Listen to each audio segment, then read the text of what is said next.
Vamos para a segunda pergunta que devemos fazer a um espírita, ou que todo espírita deveria responder.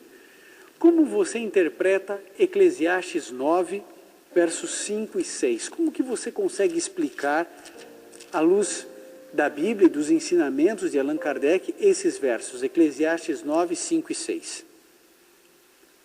Porque os vivos sabem que hão de morrer, mas os mortos não sabem coisa alguma. Nem tampouco terão eles recompensa, mas a sua memória ficou entregue ao esquecimento. O seu amor, o seu ódio e a sua inveja já pereceram.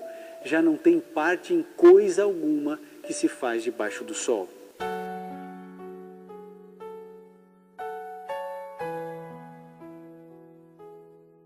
Conforme já falei, esses versículos que à primeira vista podem parecer estar desaprovando a reencarnação ou a comunicação dos espíritos para conosco, são todos passíveis de uma análise mais aprofundada.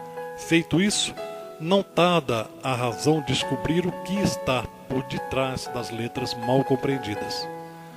Sempre que ouço alguém citando tais versículos sob a ótica da mais pura e incontestável verdade, logo me ocorre à mente as palavras do Cristo em Mateus capítulo 22, versículo 29. Abre aspas. Errais não conhecendo as Escrituras nem o poder de Deus.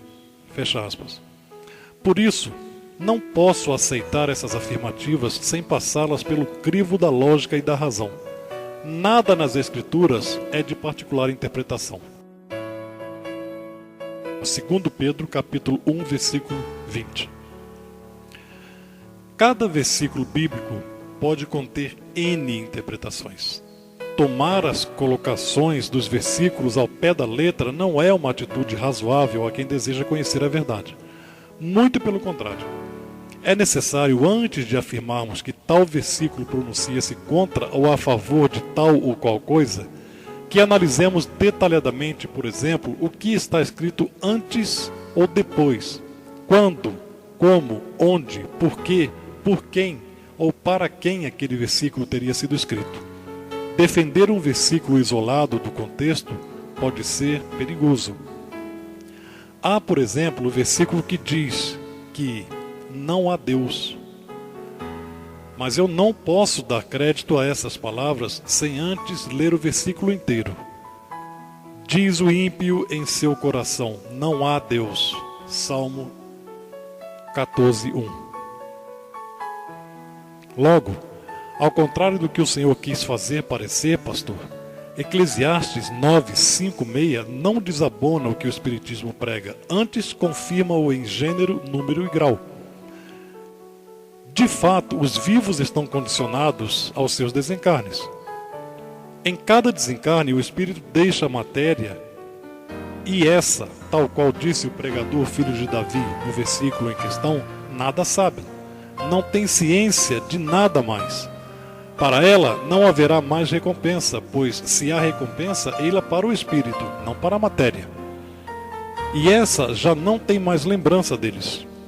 Tanto o seu amor como o seu ódio ou a sua inveja já pereceram.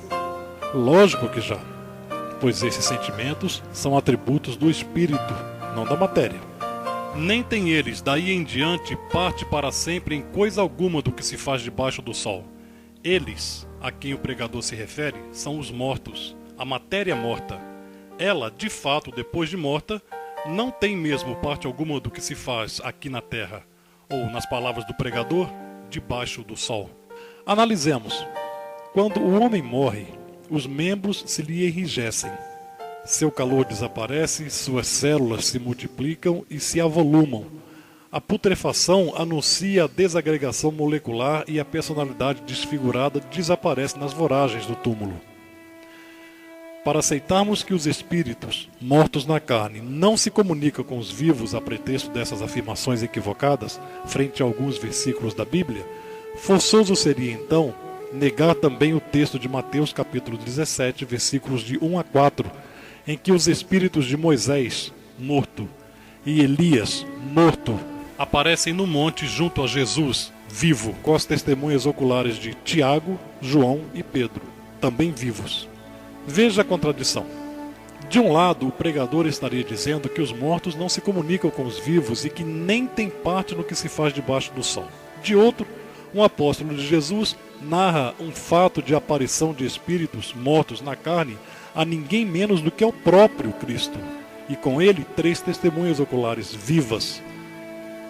Agora vem o Senhor dizer que toda a comunicação que os espíritos fazem com o plano físico é de ordem diabólica, demoníaca, pois que seria o diabo quem estaria se comunicando, se fazendo passar por nossos entes queridos? Faz algum sentido então acreditar que Jesus teria sido enganado por demônios transfigurados na pessoa de Elias e de Moisés? Se Maria, a mãe carnal de Jesus, também tivesse esse pensamento de que toda intervenção espiritual é de ordem satânica, não receberia a visita do anjo, que era um espírito, o qual veio lhe trazer as boas novas do nascimento em seu ventre daquele que seria o nosso Redentor. Eli não teria instruído a Samuel a, quando ouvir a voz do Espírito de Deus, que o visitava à noite, a lhe chamar, dizer: fala, Senhor, porque o teu servo te ouve. Pois Eli bem sabia que espírito era aquele. 1 Samuel capítulo 3, versículo 9. Veja outra comprovação dentro da Bíblia sobre a comunicabilidade dos espíritos com o plano físico. Em Provérbios 31, versículos de 1 a 9, constata-se um espírito se manifestando para o bem. Segundo o texto bíblico, é a profecia com que lhe ensinou sua mãe. Temos ali uma comunicação espírita integralmente reproduzida na Bíblia. A mãe do rei Samuel, não em forma de anjo, mas na sua própria forma humana, aparece ao rei e lhe dita a mensagem. A Bíblia condenou essa comunicação? Não. Pelo contrário, aprovou-a e transcreveu-a. Outro equívoco tão repetido por quem deseja a condenação do espiritismo pela Bíblia, que geralmente é muito citado, figura no capítulo 19 do Deuteronômio. É a condenação de Moisés, que vai do versículo 9 ao 14. Mas o próprio Moisés aprovou a mediunidade moralizadora, a prática espiritual da relação com o mundo invisível.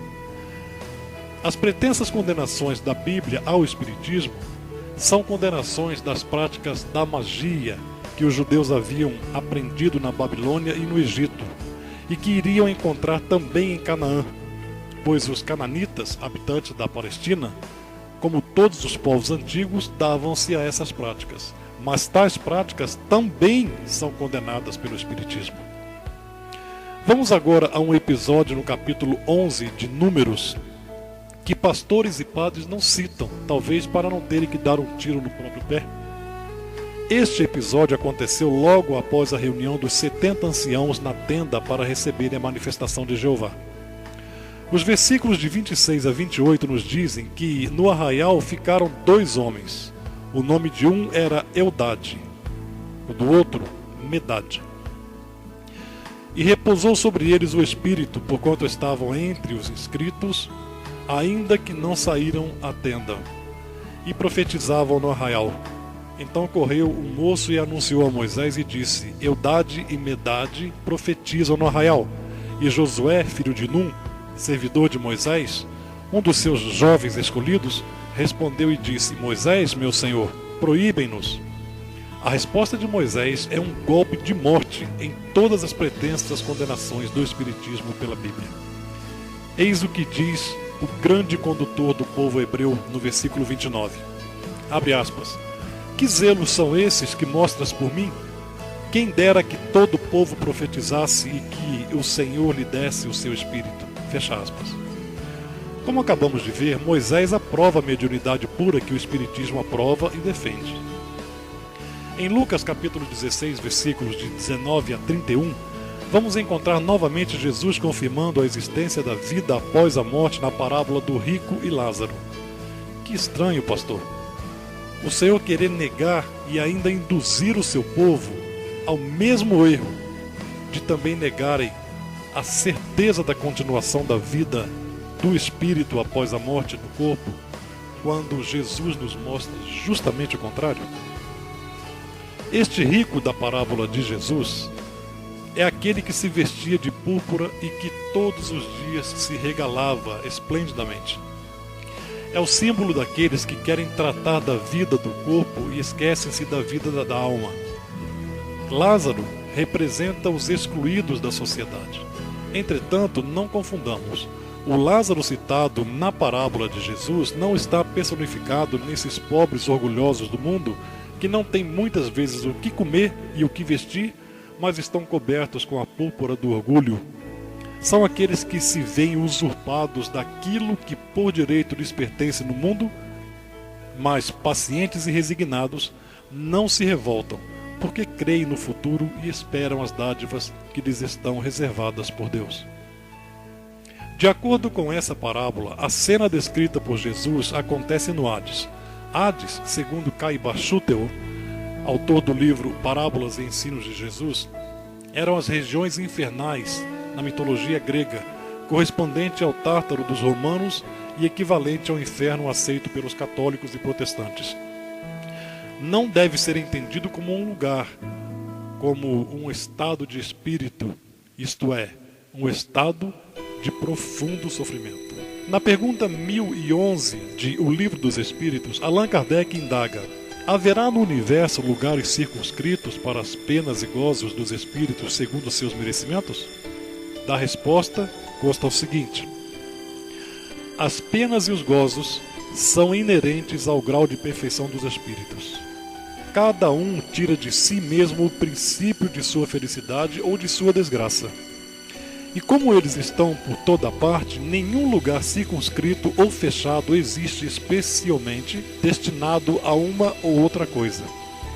Quando se diz que o espírito entrou no Hades, isto quer dizer, figuradamente, que ele tomou conhecimento de si mesmo, viu-se na sua profunda miséria moral, cuja consequência é o indizível sofrimento e a impossibilidade de se aproximar dos espíritos felizes. Eis aí então concluída a resposta à sua pergunta.